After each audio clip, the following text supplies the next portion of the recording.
Drugstore? Yes. Roger scowled. I don't make it out, he said. Well, there's nothing we can do till we get there. Do you want to look at the paper? There's the text of Wilson's speech to Congress this morning.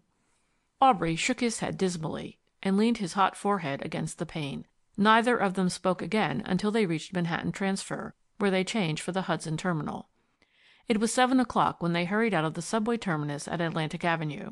It was a raw, damp evening, but the streets had already begun to bustle with their nightly exuberance of light and color. The yellow glitter of a pawnshop window reminded Aubrey of the small revolver in his pocket. As they passed a dark alley, he stepped aside to load the weapon. "Have you anything of this sort with you?" he asked, showing it to Roger. "Good Lord, no," said the bookseller. "What do you think I am, a moving picture hero?" Down Gissing Street the younger man set so rapid a pace that his companion had to trot to keep abreast. The placid vista of the little street was reassuring. Under the glowing effusion of the shop windows, the pavement was a path of checkered brightness. In Weintraub's pharmacy they could see the pasty-faced assistant in his stained white coat serving a beaker of hot chocolate. In the stationer's shop people were looking over trays of Christmas cards. In the Milwaukee lunch Aubrey saw and envied a sturdy citizen peacefully dipping a doughnut into a cup of coffee. "This all seems very unreal," said Roger. As they neared the bookshop, Aubrey's heart gave a jerk of apprehension. The blinds in the front windows had been drawn down. A dull shining came through them, showing that the lights were turned on inside. But why should the shades be lowered, with closing time 3 hours away? They reached the front door, and Aubrey was about to seize the handle when Roger halted him. "Wait a minute," he said. "Let's go in quietly. There may be something queer going on." Aubrey turned the knob gently. The door was locked.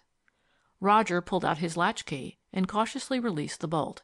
Then he opened the door slightly, about an inch. "You're taller than I am," he whispered. "Reach up and muffle the bell above the door while I open it." Aubrey thrust 3 fingers through the aperture and blocked the trigger of the gong. Then Roger pushed the door wide, and they tiptoed in. The shop was empty and apparently normal. They stood for an instant with pounding pulses. From the back of the house came a clear voice, a little tremulous. "You can do what you like. I shan't tell you where it is. Mr. Mifflin said—" There followed the bang of a falling chair and a sound of rapid movement. Aubrey was down the aisle in a flash, followed by Roger, who had delayed just long enough to close the door. He tiptoed up the steps at the back of the shop and looked into the dining room. At the instant his eyes took in the scene, it seemed as though the whole room was in motion. The cloth was spread for supper and shone white under the drop lamp. In the far corner of the room, Titania was struggling in the grasp of a bearded man whom Aubrey instantly recognized as the chef. On the near side of the table, holding a revolver leveled at the girl, stood Weintraub. His back was toward the door. Aubrey could see the druggist's sullen jaw crease and shake with anger. 2 strides took him into the room. He jammed the muzzle of his pistol against the oily cheek. "Drop it," he said hoarsely. "You Hun!" With his left hand he seized the man's shirt collar and drew it tight against the throat. In his tremor of rage and excitement, his arms felt curiously weak, and his first thought was how impossible it would be to strangle that swinish neck. For an instant there was a breathless tableau. The bearded man still had his hands on Titania's shoulders. She, very pale but with brilliant eyes, gazed at Aubrey in unbelieving amazement. Weintraub stood quite motionless, with both hands on the dining-room table, as though thinking. He felt the cold bruise of metal against the hollow of his cheek. Slowly he opened his right hand, and his revolver fell on the linen cloth. Then Roger burst into the room. Titania wrenched herself away from the chef. "I wouldn't give them the suitcase," she cried. Aubrey kept his pistol pinned against Weintraub's face. With his left hand he picked up the druggist's revolver. Roger was about to seize the chef, who was standing uncertainly on the other side of the table. "Here," said Aubrey, "take this gun. Cover this fellow and leave that one to me. I've got a score to settle with him." The chef made a movement as though to jump through the window behind him, but Aubrey flung himself upon him. He hit the man square on the nose and felt a delicious throb of satisfaction as the rubbery flesh flattened beneath his knuckles. He seized the man's hairy throat and sank his fingers into it. The other tried to snatch the bread knife on the table, but was too late. He fell to the floor, and Aubrey throttled him savagely. "You blasted Hun," he grunted. "Go wrestling with girls, will you?" Titania ran from the room, through the pantry. Roger was holding Weintraub's revolver in front of the German's face.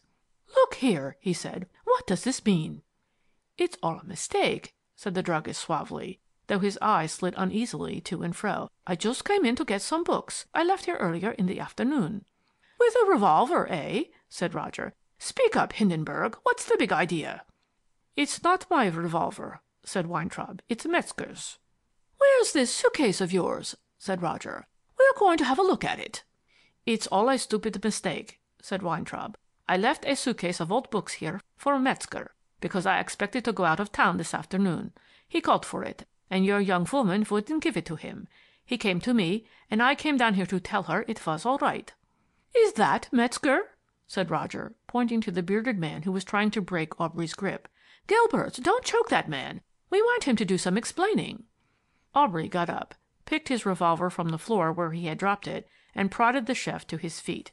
"Well, you swine," he said, "how did you enjoy falling downstairs the other evening? As for you, Herr Weintraub, I'd like to know what kind of prescriptions you make up in that cellar of yours." Weintraub's face shone damply in the lamplight. Perspiration was thick on his forehead. "My dear Mifflin," he said, "this is awfully stupid. In my eagerness, I'm afraid—" Titania ran back into the room, followed by Helen, whose face was crimson. "Thank God you're back, Roger," she said. "These brutes tied me up in the kitchen and gagged me with a roller towel. They threatened to shoot Titania if she wouldn't give them the suitcase." Weintraub began to say something, but Roger thrust the revolver between his eyes. "Hold your tongue," he said. "We're going to have a look at those books of yours." "I'll get the suitcase," said Titania. "I hid it. When Mr. Weintraub came in and asked for it, at first I was going to give it to him, but he looked so queer I thought something must be wrong." "Don't you get it," said Aubrey, and their eyes met for the first time. "Show me where it is, and we'll let friend Hun bring it." Titania flushed a little. "It's in my bedroom cupboard," she said. She led the way upstairs, Metzger following, and Aubrey behind Metzger with his pistol ready. Outside the bedroom door, Aubrey halted. "Show him the suitcase and let him pick it up," he said. "If he makes a wrong movement, call me and I'll shoot him." Titania pointed out the suitcase, which she had stowed at the back of her cupboard behind some clothes. The chef showed no insubordination, and the three returned downstairs. "Very well," said Roger. "We'll all go down in the shop where we can see better. Perhaps he's got a first folio of Shakespeare in here. Helen, you go to the phone and ring up the McPhee Street police station. Ask them to send a couple of men round here at once." "My dear Mifflin," said Weintraub, "this is very absurd. Only a few old books that I had collected from time to time."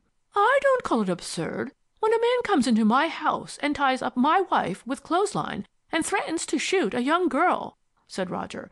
"We'll see what the police have to say about this, Weintraub. Don't make any mistake. If you try to bolt, I'll blow your brains out." Aubrey led the way down into the shop while Metzger carried the suitcase. Roger and Weintraub followed, and Titania brought up the rear. Under a bright light in the essay alcove, Aubrey made the chef lay the bag on the table. "Open her up," he said curtly. "It's nothing but some old books," said Metzger.